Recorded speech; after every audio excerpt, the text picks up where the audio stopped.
everyone, welcome back to our YouTube channel. First of all, very sorry after a long time video upload ಮಾಡ್ತಾ ಇದ್ದೀವಿ. ನಮ್ಮ ಸಬ್ಸ್ಕ್ರೈಬರ್ಸ್ನಲ್ಲಿ ಕೆಲವರು ಯಾಕೆ ವೀಡಿಯೋಸ್ನ ಅಪ್ಲೋಡ್ ಮಾಡ್ತಾ ಇಲ್ಲ ಅಂತ ಕೇಳಿದರು. ರೀಸನ್ ಇಷ್ಟೇ, ಎಲ್ಲರೂ ಕೂಡ 1 ಮಂತಿಂದ ತುಂಬ ಬ್ಯುಸಿ ಇದ್ವಿ. ಸೊ ಎಡಿಟ್ ಮಾಡೋದಕ್ಕೆ ಟೈಮ್ ಸಿಕ್ಕಿರಲಿಲ್ಲ. ಅದಕ್ಕೋಸ್ಕರ ವ್ಯೂವರ್ಸ್ನಲ್ಲಿ ಸಾರಿ ಕೇಳ್ತಾ ಇನ್ನು ಮುಂದೆ ಹೀಗಾಗದೇ ಇರೋ ಥರ ಆದಷ್ಟು ಟ್ರೈ ಮಾಡ್ತೀವಿ. ಸುಮಾರು ಕಂಟೆಂಟ್ ಆಲ್ರೆಡಿ ರೆಡಿ ಇದೆ. ಅದನ್ನು ಎಡಿಟ್ ಮಾಡಿ ನಾವು ಫ್ರೀಕ್ವೆಂಟಾಗಿ ಅಪ್ಲೋಡ್ ಮಾಡೋದಕ್ಕೆ ಟ್ರೈ ಮಾಡ್ತೀವಿ. ನಿಮ್ಮ ಸಪೋರ್ಟ್ ನಮ್ಮ ಮೇಲೆ ಹೀಗೆ ಇರಲಿ ಅಂತ ಕೇಳ್ತಾ ಇವತ್ತಿನ ವಿಡಿಯೋ ಬಗ್ಗೆ ಹೇಳ್ತೀನಿ. ಇದು ಮನಾಲಿ ಟ್ರಿಪ್ಪಿನ ವ್ಲಾಗ್.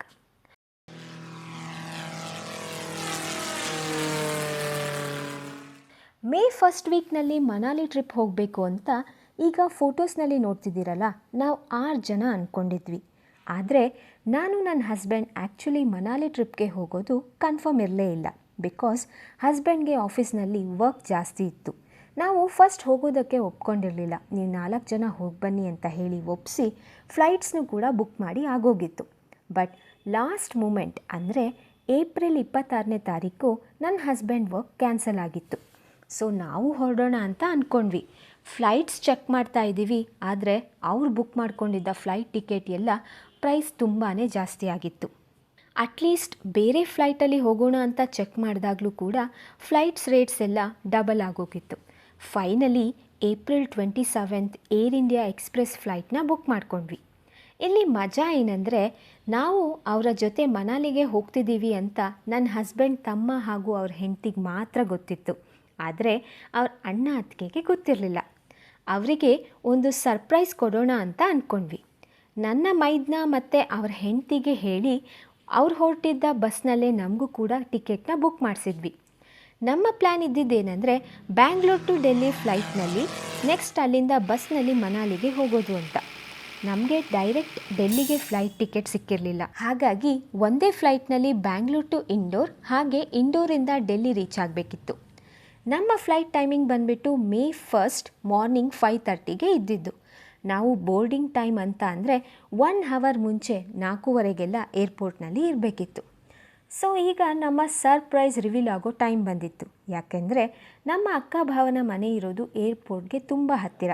ಹಾಗಾಗಿ ನಾವೇನು ಅಂದ್ಕೊಂಡ್ವಿ ಅಂದರೆ ಹಿಂದಿನ ದಿನ ಅವರ ಮನೇಲಿ ಸ್ಟೇ ಮಾಡಿ next day morning airport reach ಆಗೋದಕ್ಕೆ ಸರಿ ಹೋಗುತ್ತೆ ಅಂತ ಅಂದ್ಕೊಂಡು ಏಪ್ರಿಲ್ 30 ನೈಟ್ ಊಟ ಮುಗಿಸ್ಕೊಂಡು ಅವ್ರ ಮನೆಗೆ ಸರ್ಪ್ರೈಸ್ ಕೊಡೋಕ್ಕೆ ಹೊರಟ್ವಿ. ಮುಂದೆ ಏನಾಯಿತು ನೀವೇ ನೋಡಿ. ಏನು ಮಾಡ್ತಿದ್ಯಾ? ಇನ್ನೂ ಮಲಗಿಲ್ಲ? ಹಾಂ, ಎಲ್ಲಿದ್ಯಾ? ಡೋರ್ ತೆಗಿ ಮತ್ತೆ. ನಾವು ನಮ್ಮ ಭಾವನ ಮನೆ ರೀಚ್ ಆದಾಗ ಆಲ್ಮೋಸ್ಟ್ ರಾತ್ರಿ 11 ಗಂಟೆ ಆಗೋಗಿತ್ತು. ಎಲ್ಲರೂ ಮಲಗಿಬಿಟ್ಟಿದ್ರು. ಆದರೆ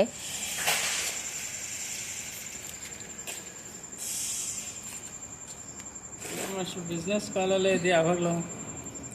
ನಮ್ಮ ಭಾವ ಆ ಟೈಮ್ನಲ್ಲೂ ಬಿಸ್ನೆಸ್ ಕಾಲ್ನಲ್ಲಿ ಬ್ಯುಸಿ ಇದ್ದು ನಮಗೆ ಸರ್ಪ್ರೈಸ್ ಕೊಟ್ಬಿಟ್ರು. ಸರಿ ಅಂತ ಅವರು ನಮಗೆ ರೇಗಿಸಿ ನಾವು ಅವರನ್ನು ರೇಗಿಸಿ ಕೊನೆಗೆ ಮಲ್ಕೊಂಡು ಮಧ್ಯರಾತ್ರಿ 3:30 ಗಂಟೆಗೆ ಎದ್ದು ರೆಡಿಯಾಗಿ ಟ್ಯಾಕ್ಸಿ ಬುಕ್ ಮಾಡಿಕೊಂಡು ಏರ್ಪೋರ್ಟ್ ಕಡೆಗೆ ಹೊರಟ್ವಿ. ನಮ್ಮ ಫ್ಲೈಟ್ ಟರ್ಮಿನಲ್ 2ನಲ್ಲಿ ಇದ್ದಿದ್ದರಿಂದ ಡಾರ್ಕ್ ಮೋಡ್ನಲ್ಲಿ ಟರ್ಮಿನಲ್ 2 ನೋಡೋ ಅಂಥ ಚಾನ್ಸ್ ಸಿಕ್ತು. ಇದಕ್ಕೆ ಮುಂಚೆ ಎಲ್ಲ ನೋಡಿದ್ದು ಬೆಳಗ್ಗೆ ಟೈಮ್ನಲ್ಲಿ. ಸೊ ಡಾರ್ಕ್ ಮೋಡ್ನಲ್ಲಿ terminal 2 with full of bamboo and lights ನೋಡೋದಕ್ಕಂತೂ ಸಕ್ಕತ್ತಾಗಿತ್ತು. ಬೋರ್ಡಿಂಗ್ ಪಾಸ್ ತಗೊಂಡು ಲಗೇಜ್ ಚೆಕಿಂಗ್ ಮುಗಿಸ್ಕೊಳ್ಳೋ ಅಷ್ಟರಲ್ಲಿ ಆಲ್ಮೋಸ್ಟ್ 5 o'clock ಆಗಿತ್ತು. ಏರ್ಪೋರ್ಟ್ನ ಒಂದು ರೌಂಡ್ ಹಾಕಿ ನಮ್ಮ ಬೋರ್ಡಿಂಗ್ ಗೇಟ್ ಕಡೆ ಹೊರಟ್ವಿ. ಸ್ವಲ್ಪ ಹೊತ್ತು ವೆಯ್ಟ್ ಮಾಡಿದ್ಮೇಲೆ ಬಸ್ ಬಂದು ಫ್ಲೈಟ್ ಕಡೆಗೆ ನಮ್ಮನ್ನು ಕರ್ಕೊಂಡು ಹೋಯಿತು. ಇದೇ ನೋಡಿ ನಮ್ಮ ಫ್ಲೈಟ್.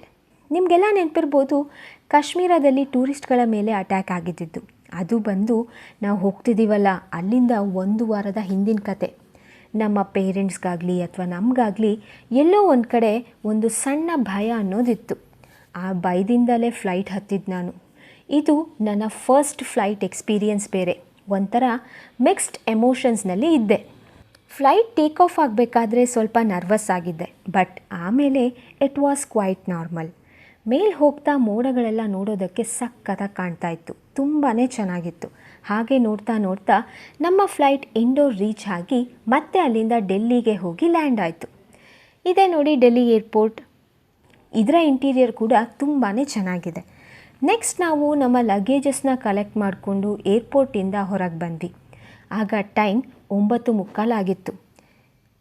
ಇನ್ನು ನಮ್ಮ ಗ್ಯಾಂಗ್ನ ಫ್ಲೈಟ್ ಟೈಮ್ ಬೇರೆ ಇದ್ದಿದ್ದರಿಂದ ಅವರು ಬರೋದಕ್ಕೆ ಮಧ್ಯಾಹ್ನ 2:30 ಆಗುತ್ತೆ ಅಂತ ಗೊತ್ತಾಗಿ ನಾವು ಟ್ಯಾಕ್ಸಿ ಮಾಡಿಕೊಂಡು ಸೀದಾ ಕುತುಬ್ ಮಿನಾರ್ ಕಡೆಗೆ ಹೊರಟ್ವಿ.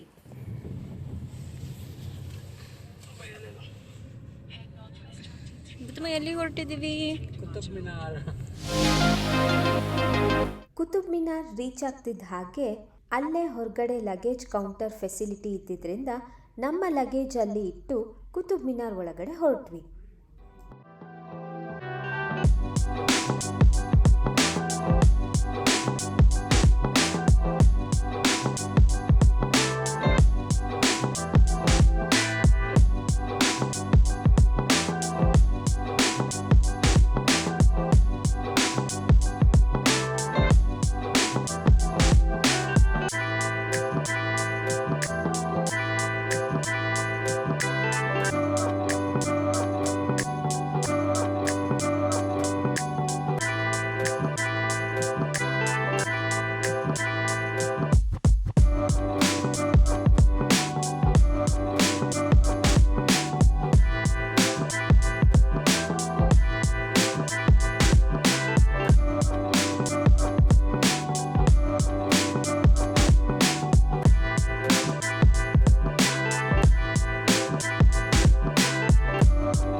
ಕುತುಬ್ ಮಿನಾರ್ ನೋಡಿಕೊಂಡು ಅಲ್ಲೇ ಒಂದು ಪಂಜಾಬಿ ಡಾಬಾದಲ್ಲಿ ಮಧ್ಯಾಹ್ನದ ಊಟವನ್ನು ಮುಗಿಸಿದ್ವಿ. ಇನ್ನೂ ನಮಗೆ ಟೈಮ್ ಇದ್ದಿದ್ದರಿಂದ ಇಂಡಿಯಾ ಗೇಟ್ ಹತ್ರನೂ ಹೋಗೋಣ ಅಂತ ಅಂದ್ಕೊಂಡು ಹೊರಟ್ವಿ. ಇಂಡಿಯಾ ಗೇಟ್ನಲ್ಲಿ ಫೋಟೋಶೂಟ್ ಮುಗಿಸ್ಕೊಂಡು Kashmiri gate interstate bus terminal ಹತ್ರ ಅವರಿಗೋಸ್ಕರ ವೆಯ್ಟ್ ಮಾಡ್ತಾ ಇದ್ವಿ. ಫೈನಲಿ ಎಲ್ಲರೂ ಕಾಶ್ಮೀರಿ ಗೇಟ್ನಲ್ಲಿ ಮೀಟ್ ಆದ್ವಿ. ಇಲ್ಲಿಂದ ನಮ್ಮ ಜರ್ನಿ ಜೊತೆಯಲ್ಲಿ ಸ್ಟಾರ್ಟ್. ಮೊದಲು 6 ಜನನೂ ಚೆನ್ನಾಗಿ ಹರಟೆ ಹೊಡ್ಕೊಂಡು ಹೋಗ್ತಾ ಇದ್ವಿ. ಆಮೇಲೆ ಎಲ್ಲರಿಗೂ ಟಯರ್ಡ್ ಆಗಿದ್ದರಿಂದ ಮಲ್ಕೊಂಡ್ವಿ. ನೆಕ್ಸ್ಟ್ ನಾವು ಎದ್ದಿದ್ದೆ ರಾತ್ರಿ 8 ಗಂಟೆಗೆ ಚಂಡೀಗಢಗೆ ಹೋಗೋ ಹೈವೇನಲ್ಲಿ ಊಟಕ್ಕೆ ನಿಲ್ಲಿಸಿದಾಗ. ಊಟ ಮುಗಿಸ್ಕೊಂಡು ಬಸ್ ಹತ್ತಿದವರು ಮತ್ತೆ ಮಲ್ಕೊಂಡು ಕಂಡುಬಿಟ್ಟಿದ್ದೆ ಬಸ್ ಕಂಡಕ್ಟರ್ ಮನಾಲಿ ಅಂತ ಕೂಗಿದಾಗ. ನಾವು ಮನಾಲಿ ರೀಚ್ ಆಗಿದ್ದು ಅರ್ಲಿ ಮಾರ್ನಿಂಗ್ 4:30ಗೆ. ಮನಾಲಿ ಬಸ್ ಸ್ಟಾಪ್ನಲ್ಲೇ ನಾವು ಪ್ಲ್ಯಾನ್ ಮಾಡಿದ್ದ 3 ಡೇಸ್ಗೆ ಅಲ್ಲಿ ಇರೋ ಫೇಮಸ್ ಪ್ಲೇಸಸ್ಗೆ ಕರ್ಕೊಂಡು ಹೋಗೋಕ್ಕೆ 9,000 ಹಾಗೆ ರೇಟ್ನ ಫೈನಲ್ ಮಾಡಿ ಒಂದು ಕ್ಯಾಬ್ನ ಬುಕ್ ಮಾಡ್ಕೊಂಡ್ವಿ. ಅವರ ಹತ್ರನೇ ನಾವು ಪ್ರೀ ಬುಕ್ ಮಾಡಿದ್ದ ರೆಸಾರ್ಟ್ಗೆ ಡ್ರಾಪ್ ತೊಗೊಂಡ್ವಿ. ನಮ್ಮ ರೆಸಾರ್ಟ್ಗೆ ಒಂದು 300 ಮೀಟರ್ಸ್ ಡಿಸ್ಟೆನ್ಸ್ ಹಿಂದೆ ಡ್ರಾಪ್ ತೊಗೊಂಡು ಅಲ್ಲಿಂದ ನಡ್ಕೊಂಡು ಹೋದ್ವಿ. ರೆಸಾರ್ಟ್ ಪಕ್ಕನೇ ಮನಲ್ಸು ನದಿ ಹರಿತಾ ಇತ್ತು. ನದಿಯ ಸೌಂಡ್ ಕೇಳೋದಕ್ಕಂತೂ ಒಂದು ಥ್ರಿಲ್ ಅನ್ನಿಸ್ತಿತ್ತು. ಆಗ ಆಲ್ಮೋಸ್ಟ್ ವೆದರ್ ಬಂದುಬಿಟ್ಟು 10 ಡಿಗ್ರಿ ಸೆಲ್ಸಿಯಸ್ ಇತ್ತು. ಇದೇ ನೋಡಿ ನಾವು ಬುಕ್ ಮಾಡ್ಕೊಂಡಿದ್ದ ರೆಸಾರ್ಟ್. ಇದರ ಹೆಸರು ದಿ ಹಿಮಾಲಯನ್ ಸ್ಟೋರೀಸ್. ಎಲ್ಲರಿಗೂ ಜರ್ನಿ ಮಾಡಿ ಸಾಕಾಗಿದ್ದರಿಂದ ಸ್ವಲ್ಪ ಹೊತ್ತು ಮಲ್ಕೊಂಡು ಎದ್ದು ಫ್ರೆಶ್ ಅಪ್ ಆಗಿ ನಮ್ಮ ಫಸ್ಟ್ ಡೇ ಅಂದರೆ ಮೇ 2ಗೆ ಮಾಡ್ಕೊಂಡಿದ್ದ ಲಿಸ್ಟ್ ಆಫ್ ಪ್ಲೇಸಸ್ನ ವಿಸಿಟ್ ಮಾಡೋದಕ್ಕೆ ಹೊರಟ್ವಿ. ನಮ್ಮ ಡ್ರೈವರ್ ಅಣ್ಣ ಅಂತೂ ಹೇಳ್ದಂಗೆ ಎಕ್ಸಾಕ್ಟ್ ಟೈಮ್ಗೆ ಲೊಕೇಶನಲ್ಲಿ ಇದ್ದರು. ಆದರೆ ನಾವೇ ಫೋಟೋ ವಿಡಿಯೋ ಅಂತ ಸ್ವಲ್ಪ ಟೈಮ್ ವೇಸ್ಟ್ ಮಾಡಿಬಿಟ್ವಿ. ರೆಸಾರ್ಟ್ ವ್ಯೂ ಅಂತೂ ತುಂಬಾ ಚೆನ್ನಾಗಿತ್ತು. ಸುತ್ತ ಎಲ್ಲಿ ನೋಡಿದ್ರೂ ಪೈನ್ ಟ್ರೀಸ್, ಹಾಗೆ ಇಲ್ಲಿ ನೋಡಿ ಹಿಮದಿಂದ ಕೂಡಿದಂತಹ ಬೆಟ್ಟಗಳು. ಇದನ್ನೆಲ್ಲ ನೋಡಿದ ಮೇಲೂ ಫೋಟೋ ವಿಡಿಯೋ ಇಲ್ಲದೆ ಹೇಗೆ ಮುಂದಕ್ಕೆ ಹೋಗೋದು ಹೇಳಿ. ನಮ್ಮ ಡ್ರೈವರ್ ಅಣ್ಣ ಅಂತೂ 3 ಡೇಸ್ಗೆ ಯಾವ್ಯಾವ ದಿನ ಯಾವ್ಯಾವ ಪ್ಲೇಸಸ್ ಅಂತ ಫಿಕ್ಸ್ ಆಗಿಬಿಟ್ಟಿದ್ರು. ಅದೇ ಪ್ರಕಾರವಾಗಿ ಇವತ್ತು ಕೂಡ ನಮ್ಮನ್ನು ಕರ್ಕೊಂಡು ಹೊರಟರು. ನಾವು ಮಾರ್ನಿಂಗ್ ಬ್ರೇಕ್ಫಾಸ್ಟ್ ರೆಸಾರ್ಟ್ನಲ್ಲಿ ಮಾಡಲಿಲ್ಲ. ಎಲ್ಲಾದರೂ ಹೊರಗಡೆ ಟೇಸ್ಟ್ ಮಾಡೋಣ ಅಂತ ಹೇಳಿಬಿಟ್ಟು ಅಲ್ಲೇ ಒಂದು ರೆಸ್ಟೋರೆಂಟ್ಗೆ ಹೋದ್ವಿ. ಅದರ ಹೆಸರು ಶ್ರೀ ಸಾಲಾಸರ್. ಅಲ್ಲಿ ತಿಂಡಿನ ಮುಗಿಸ್ಕೊಂಡು ನೆಕ್ಸ್ಟ್ ನಾವು ಹೋಗಬೇಕು ಅಂದ್ಕೊಂಡಿದ್ದು ಮಣಿಕರಣ್ ಕಡೆ. ಆದರೆ ಅಲ್ಲೇ ಹೋಗ್ತಾ ಇರಬೇಕಾದ್ರೆ ನಮಗೆ ರಿವರ್ ರಾಫ್ಟಿಂಗ್ ಮಾಡ್ತಾ ಇರೋದು ಕಾಣಿಸ್ತು. ನಾವು ರಿವರ್ ರಾಫ್ಟಿಂಗ್ ಮಾಡೋಣ ಅಂತ ಹೊರಟ್ವಿ. ರಿವರ್ ರಾಫ್ಟಿಂಗ್ಗೆ ನಮಗೆ ಪರ್ ಹೆಡ್ 1250 ಆಯಿತು. ಕಾಸ್ಟ್ಯೂಮ್ಸ್ನೆಲ್ಲ ಹಾಕ್ಕೊಂಡ್ಮೇಲೆ ನಮಗೆ ಅಲ್ಲಿಯ ಇನ್ಸ್ಟ್ರಕ್ಟರ್ ಕೆಲವು ಇನ್ಸ್ಟ್ರಕ್ಷನ್ಸ್ನ ಕೊಟ್ಟರು. ಅಂದರೆ ಅಲ್ಲಿ ಏನೇನು ಸೇಫ್ಟಿ ಮೆಷರ್ಸ್ನ ನಾವು ಫಾಲೋ ಮಾಡಬೇಕು ಅಂತ. ಅದೆಲ್ಲ ಅರ್ಥ ಮಾಡಿಕೊಂಡು ನಮ್ಮ ರಾಫ್ಟ್ಗೋಸ್ಕರ ವೆಯ್ಟ್ ಮಾಡ್ತಿದ್ವಿ. ಸೇಫ್ಟಿ ಮೆಷರ್ಸ್ನೆಲ್ಲ ಕೇಳಿದ ಮೇಲೆ ಸ್ವಲ್ಪ ಭಯನೂ ಇತ್ತು. ಆ ಭಯದಲ್ಲೇ ರಾಫ್ಟ್ ಹತ್ತಿದ್ವಿ. ನೆಕ್ಸ್ಟ್ ನೋಡಿ ಕೂಗಾಟ ಚೀರಾಟ ಶುರು.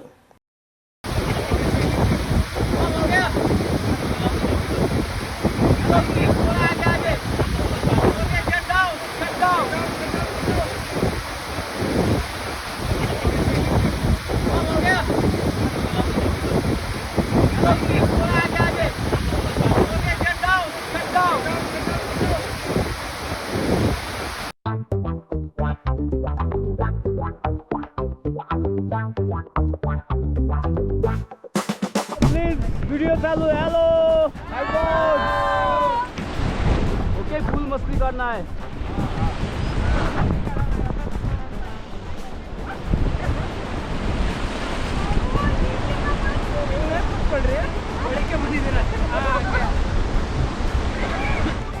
हेलो, आप लोग नहाया नहीं होगा, गर्म पानी से नहा के जाना है।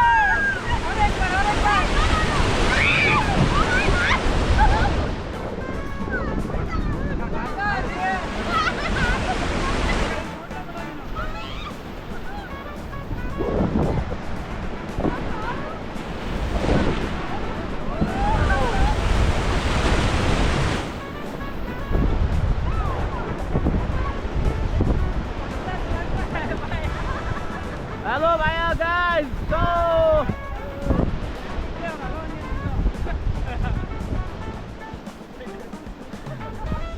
Okay, that's it time.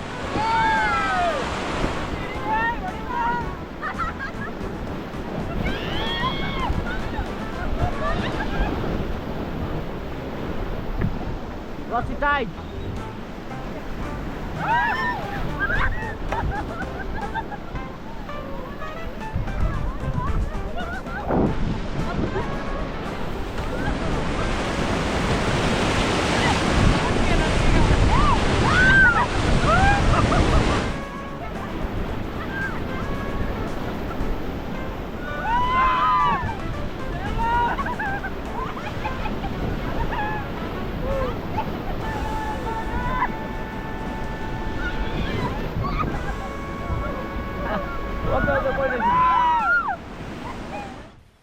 ಹೇಗಿದ್ರೂ ಎಂಜಾಯ್ ಮಾಡೋಕ್ಕೆ ಬಂದಿದ್ದೀವಿ ಅಂತ ನಾವು ಆಲ್ಮೋಸ್ಟ್ 10 ಕಿಲೋಮೀಟರ್ ಡಿಸ್ಟೆನ್ಸ್ನ ರಿವರ್ ರಾಫ್ಟಿಂಗ್ ಚೂಸ್ ಮಾಡಿದ್ವಿ.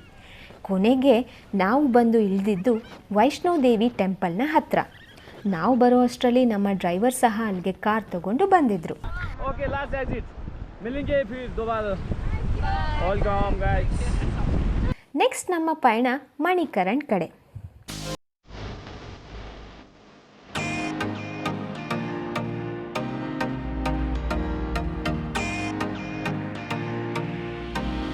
ಇದೇ ನೋಡಿ ಗುರುದ್ವಾರ ಸಾಹೇಬ್ನ ಮಣಿಕರಣ್. ಇಲ್ಲಿಯ ವಿಶೇಷ ಅಂದರೆ ಇಲ್ಲಿರುವಂತಹ ನ್ಯಾಚುರಲ್ ಹಾಟ್ ವಾಟರ್ ಸ್ಪ್ರಿಂಗ್ಸ್, ಅಂದರೆ ಬಿಸಿ ನೀರಿನ ಬುಗ್ಗೆಗಳು ಅಥವಾ ಬಿಸಿ ನೀರಿನ ಕಾರಂಜಿ ಅಂತಾನೂ ಹೇಳ್ಬೋದು. ಈ ಗುರುದ್ವಾರದ ಒಳಗಡೆ ಹೋಗ್ತಾ ನಾವು ನೋಡಿದ್ದು ಹಾಟ್ ಕೇವ್ಸ್. ಈ ಹಾಟ್ ಕೇವ್ಸ್ ಒಳಗಡೆ ನೆಲ, ಗೋಡೆ ಹಾಗೂ ಬಂಡೆಗಳೆಲ್ಲ ತುಂಬಾ ಸುಡ್ತಿದ್ವು.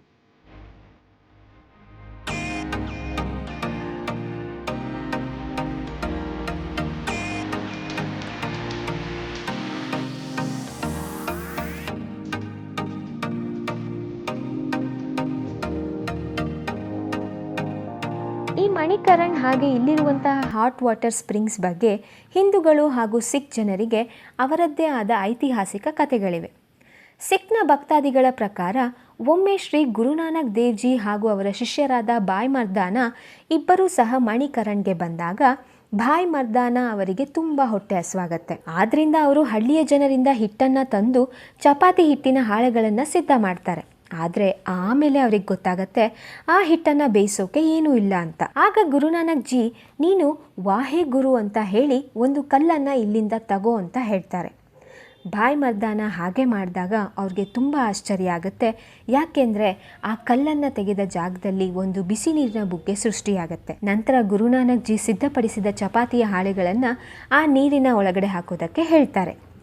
ನೀರಿಗೆ ಹಾಕಿದ ತಕ್ಷಣ ಚಪಾತಿ ಹಾಳೆಗಳು ಮುಳುಗೋದಕ್ಕೆ ಶುರು ಮಾಡುತ್ತೆ. ಆಗ ಗುರುನಾನಕ್ ಜಿ ಹೇಳ್ತಾರೆ, ನೀನು ಆ ದೇವರನ್ನು ಬೇಡ್ಕೊ, ನೀರಲ್ಲಿ ಮುಳುಗ್ತಾ ಇರೋ ಚಪಾತಿ ಮೇಲ್ ಬಂದರೆ ಅದರಲ್ಲಿ ಒಂದನ್ನು ದೇವರ ಹೆಸರಿನಲ್ಲಿ ಬಡವರಿಗೆ ದಾನ ಮಾಡ್ತೀನಿ ಅಂತ. ಭಾಯ್ ಮರ್ದಾನ ಹೀಗೆ ಮಾಡಿದಾಗ ಮುಳುಗುತ್ತಿದ್ದ ಚಪಾತಿಗಳು ಮೇಲೆ ಬರೋದಕ್ಕೆ ಶುರುವಾಗುತ್ತೆ. ಹಾಗೆ ಅದು ಸಂಪೂರ್ಣವಾಗಿ ಬೆಂದಿರುತ್ತೆ ಕೂಡ. ಈಗಲೂ ಸಹ ಈ ಮಣಿಕರಣ್ನಲ್ಲಿ ಇರುವ ದೇವಾಲಯಗಳು ಹಾಗೂ ಗುರುದ್ವಾರಗಳು ಲಂಗರ್ ಎಂಬ ಹೆಸರಿನಲ್ಲಿ ಊಟವನ್ನು ದಾನ ಮಾಡ್ತಾ ಇದ್ದಾರೆ. ಹಾಗೂ ಈ ಊಟವನ್ನು ಇಲ್ಲಿ ಇರುವ ಬಿಸಿ ನೀರಿನ ಬುಗ್ಗೆಗಳಿಂದ ಬರುವ ನೀರಿನಿಂದ ಸಿದ್ಧಪಡಿಸುತ್ತಾರೆ. ಇನ್ನು ಹಿಂದೂಗಳ ಪ್ರಕಾರ ಈ ಮಣಿಕರಣ್ ಎಂಬ ಜಾಗದಲ್ಲಿ ಶಿವ ಹಾಗೂ ಪಾರ್ವತಿ ದೇವಿಯು ಸುಮಾರು 11,000 ವರ್ಷಗಳ ಕಾಲ ವಾಸಿಸಿದ್ರು ಎಂಬ ಪ್ರತೀತಿ ಇದೆ. ಒಮ್ಮೆ ಶಿವ ಹಾಗೂ ಪಾರ್ವತಿ ನದಿಯಲ್ಲಿ ಸ್ನಾನ ಮಾಡುತ್ತಿರುವಾಗ ಪಾರ್ವತಿಯ ಕಿವಿಯಿಂದ ಚಿಂತಾಮಣಿ ಎಂಬ ರತ್ನವು ನೀರಿನಲ್ಲಿ ಬಿದ್ದು ಪಾತಾಳ ಲೋಕವನ್ನು ಸೇರುತ್ತದೆ. ಪಾತಾಳ ಲೋಕದ ಅಧಿಪತಿಯಾದ ಶೇಷನಾಗನು ಈ ರತ್ನವನ್ನು ತನ್ನ ಲೋಕದಲ್ಲಿ ಅಡಗಿಸಿ ಇಟ್ಟಿರುತ್ತಾನೆ. ಶಿವ ಹಾಗೂ ಅವರ ಸಹಚರರು ಎಷ್ಟೇ ಪ್ರಯತ್ನಿಸಿದರೂ ಸಹ ರತ್ನವನ್ನು ಹುಡುಕಲು ಸಾಧ್ಯವಾಗಲಿಲ್ಲ. ಕೋಪಗೊಂಡ ಶಿವನು ತನ್ನ 3ನೇ ಕಣ್ಣನ್ನು ತೆರೆದು ಇಡೀ ವಿಶ್ವವನ್ನೇ ವಿನಾಶ ಮಾಡುವ ಗಳಿಗೆಯಲ್ಲಿ ಇರುವಾಗ ನೈನಾದೇವಿ ಎಂಬ ದೇವಿ ಶಿವನ 3ನೇ ಕಣ್ಣಿನಿಂದ ಪ್ರತ್ಯಕ್ಷಳಾಗುತ್ತಾಳೆ. ಹಾಗೂ ಕೂಡಲೇ ನೈನಾದೇವಿ ಪಾತಾಳ ಲೋಕದಲ್ಲಿ ಇದ್ದ ಶೇಷನಾಗನಿಗೆ ರತ್ನದ ಕಥೆಯ ಬಗ್ಗೆ ಹೇಳಿ ರತ್ನವನ್ನು ಹಿಂತಿರುಗಿಸಲು ಹೇಳುತ್ತಾಳೆ. ಶಿವನ ಕೋಪದ ಬಗ್ಗೆ ತಿಳಿದ ಶೇಷನಾಗನು ಭಯದಿಂದ ಜೋರಾಗಿ ಬುಸುಗುಟ್ಟುತ್ತಾನೆ. ಹಾಗೂ ಈ ಶಬ್ದದಿಂದಲೇ ಆ ಜಾಗದಲ್ಲಿ ಬಿಸಿ ನೀರಿನ ಬುಗ್ಗೆಗಳು ಬರಲು ಶುರುವಾದವು. ನಂತರ ಶೇಷನಾಗನು ಪಾರ್ವತಿಯ ರತ್ನದ ಜೊತೆಗೆ ತನ್ನಲ್ಲಿದ್ದ ರತ್ನಗಳನ್ನೆಲ್ಲ ತೆಗೆದುಕೊಂಡು ಪಾರ್ವತಿಯ ಬಳಿಗೆ ತೆರಳುತ್ತಾನೆ. ಪಾರ್ವತಿ ತನ್ನ ರತ್ನವನ್ನು ತೆಗೆದುಕೊಂಡು ಉಳಿದ ಶೇಷನಾಗನ ರತ್ನಗಳನ್ನೆಲ್ಲ ಕಲ್ಲಾಗಿ ಹೋಗಲಿ ಎಂದು ಶಾಪವನ್ನು ನೀಡುತ್ತಾಳೆ. ಅಂದಿನಿಂದ ಈ ಸ್ಥಳಕ್ಕೆ ಮಣಿಕರಣ್ ಎಂಬ ಹೆಸರು, ಅಂದರೆ ಮಣಿ ಎಂದರೆ ಪಾರ್ವತಿಯ ಚಿಂತಾಮಣಿ ಹಾಗೂ ಕರಣ್ ಎಂದರೆ ಕಿವಿ ಎಂಬ ಅರ್ಥವಿದೆ. ಈಗಲೂ ಸಹ ಭಕ್ತಾದಿಗಳು ಒಂದು ಸಣ್ಣ ಚೀಲದಲ್ಲಿ ಅಕ್ಕಿ ಅಥವಾ ಬೇಳೆಯನ್ನು ಹಾಕಿ ಈ ಬಿಸಿ ನೀರಿನ ಬುಗ್ಗೆ ಒಳಗಡೆ ದಾರದ ಮೂಲಕ ಇಳಿಸಿ ಅಕ್ಕಿ ಹಾಗೂ ಬೇಳೆಯನ್ನು ಬೇಯಿಸುವ ಪ್ರತೀತಿ ಇದೆ. ಇನ್ನು ಇದು ಗುರುದ್ವಾರದ ಪಕ್ಕ ಇರುವಂತಹ ಮಹಾದೇವನ ದೇವಸ್ಥಾನ. ಈ ಬಿಸಿ ನೀರಿನ ಬುಗ್ಗೆಗಳು ಇರುವ ಕಡೆ ಮಹಿಳೆಯರಿಗೆ ಹಾಗೂ ಗಂಡಸರಿಗೆ ಪ್ರತ್ಯೇಕವಾಗಿ ಸ್ನಾನದ ಗೃಹಗಳು ಸಹ ಇವೆ. ಶಿವನ ದೇವಸ್ಥಾನದ ಹೊರಗಡೆಯಿಂದ ಬಂದರೆ ನಮಗೆ ಒಂದು ಸಣ್ಣ ಕಮರ್ಷಿಯಲ್ ಸ್ಟ್ರೀಟ್ ಸಿಗುತ್ತೆ. ಹಾಗೆ ಮುಂದೆ ಸಾಗ್ತಾ ನೆಕ್ಸ್ಟ್ ನಮಗೆ ಸಿಕ್ಕಿದ್ದು ಭಗವಾನ್ ಶ್ರೀರಾಮನ ಮಂದಿರ. ಈ ರಾಮ ಮಂದಿರವು ಬಹಳ ಹಳೆಯದಾಗಿದ್ದು 16ನೇ ಶತಮಾನದ ರಾಜ ಜಗತ್ ಸಿಂಗ್ ಈ ಮಂದಿರವನ್ನು ಕಟ್ಟಿಸಿದ್ದಾರೆ. ಈ ಮಂದಿರದ ಒಳಗಡೆ ಆಂಜನೇಯ, ಮಹಾದೇವ ಹಾಗೂ ಸಿದ್ಧಿದಾತ ಗಣಪತಿಯ ಮಂದಿರಗಳು ಸಹ ಇವೆ.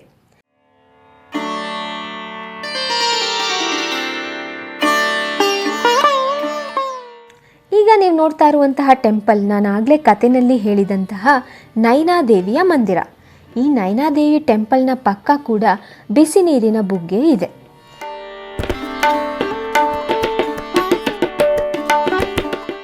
ಈಗ ನೀವು ನೋಡ್ತಾ ಇರುವಂತಹ ದೇವಸ್ಥಾನ ಶ್ರೀ ರಘುನಾಥರ ದೇವಸ್ಥಾನ. ಇದು ನೈನಾದೇವಿ ದೇವಸ್ಥಾನದ ಹೊರಗಡೆಯ ಎಡಭಾಗದಲ್ಲಿದೆ.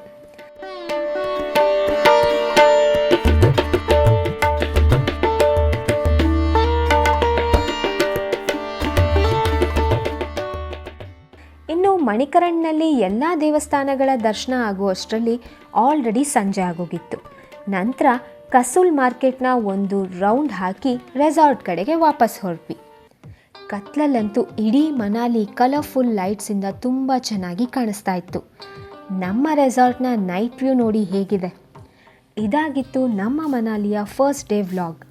ಆದಷ್ಟು ಬೇಗ ಸೆಕೆಂಡ್ ಡೇ ವ್ಲಾಗ್ನ ಕೂಡ ಅಪ್ಲೋಡ್ ಮಾಡ್ತೀವಿ, ಮಿಸ್ ಮಾಡದೆ ನೋಡಿ. ಸ್ಟೇ ಟ್ಯೂನ್ಡ್ ಅಂತ ಹೇಳ್ತಾ ನಾವು ಸಿಗ್ತೀವಿ ಮತ್ತೊಂದು ವಿಡಿಯೋದಲ್ಲಿ. Until then take care and have a nice time.